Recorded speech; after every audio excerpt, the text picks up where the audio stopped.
Hey everyone, welcome to another installment of Harry Potter Theory. What if I told you that beneath the enchanting wonders, thrilling adventures, and exuberant magic, the wizarding world housed an incredibly dark underbelly?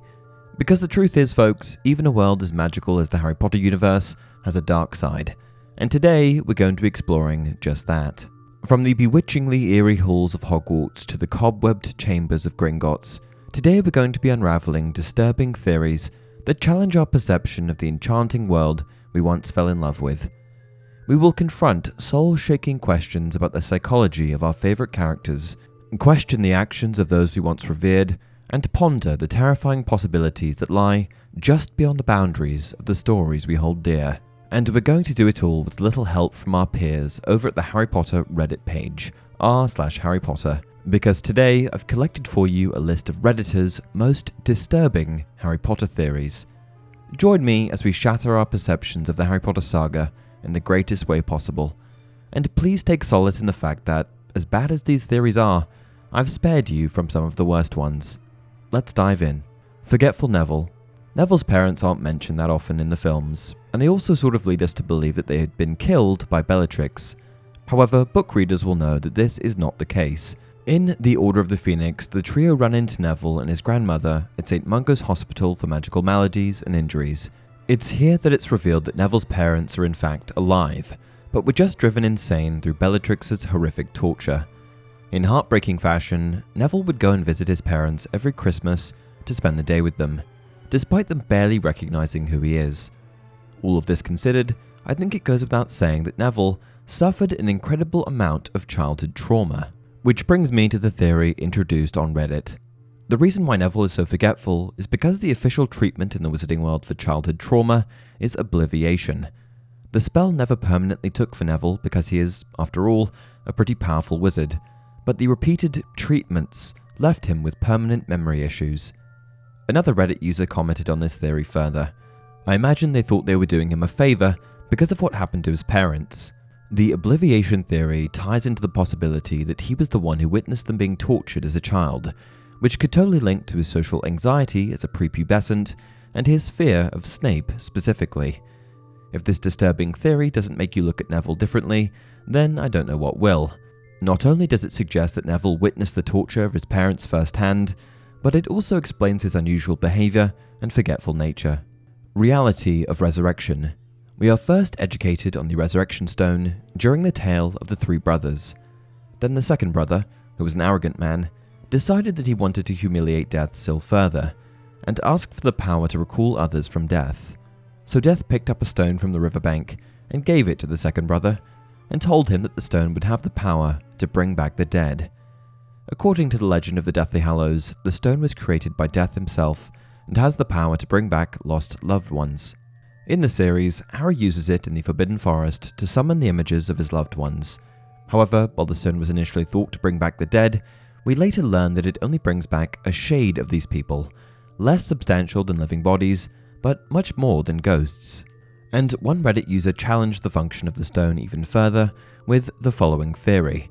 The Resurrection Stone will always show your loved ones the way you wish they were, not their actual spirits, and they will eventually, or quickly in Harry's case, drive you to commit suicide, regardless of what the actual spirits of your loved ones want. This disturbing theory adds an incredibly ominous spin to the following book passage. "You're nearly there," said James. "Very close. We are so proud of you. Does it hurt?" The childish question had fallen from Harry's lips before he could stop it. "Dying? Not at all," said Sirius. "Quicker and easier than falling asleep." This one feels dark. Polyjuice problems. The Polyjuice potion, which is a complex and time-consuming concoction, is best left to highly skilled witches and wizards. It enables the consumer to assume the physical appearance of another person, as long as they have first procured part of that individual's body to add to the brew. The effect of the potion is only temporary, and depending on how well it has been brewed, may last anything from between 10 minutes and 12 hours. You can change age, sex, and race by taking the Polyjuice potion, but not species. The Polyjuice potion is perhaps most notably used by Barty Crouch Jr. when he impersonates Mad-Eye Moody and teaches defense against the dark arts. It's an incredibly powerful potion, with endless possibilities. And when I say endless possibilities, this Reddit theory will give you a better understanding of what I mean. I always thought there would be some naughty uses for Polyjuice Potion, like there would be a market for famous people's hair, so you and your partner could indulge in fantasy. Another user commented, and celebrities would probably make bank selling their hair for Polyjuice Potion. I have to admit that this is not something I'd ever considered, but it does, unfortunately, seem quite plausible. The real veil. The veil is a massive ancient stone archway that stands in the center of the Death Chamber inside the Department of Mysteries.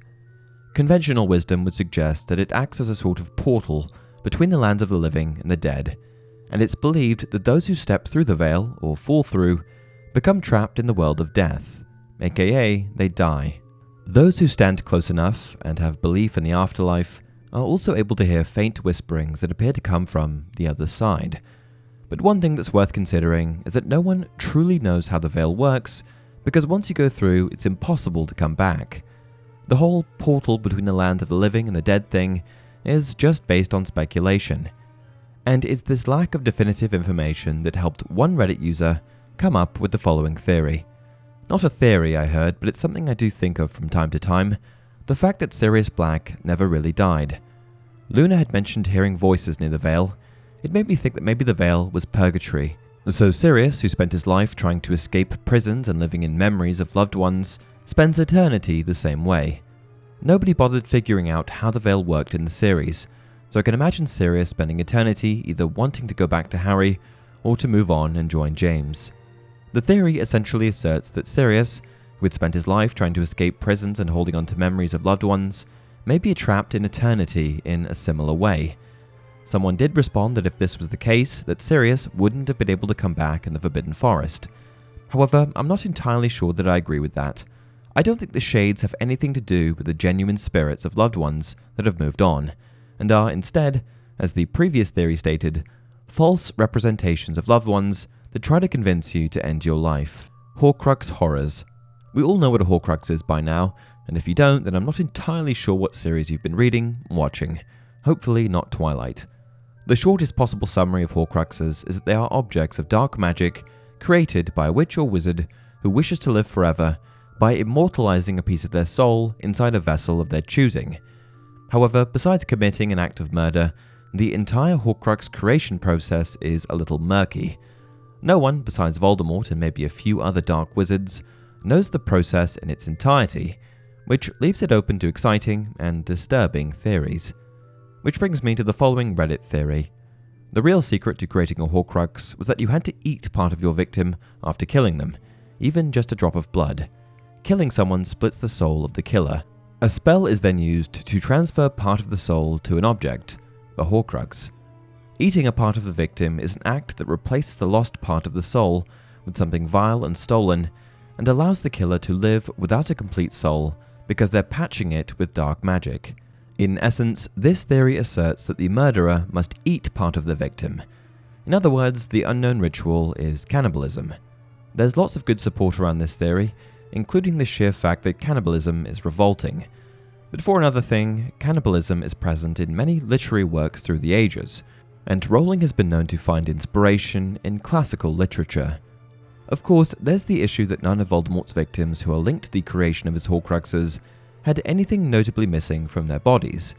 Although, as powerful as he was, it's not out of the question that he was able to feed off the insides of these victims without leaving any noticeable marks. And on that disturbing note, that's the end of today's video.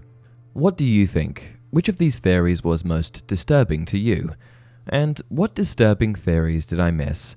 Leave a comment down below.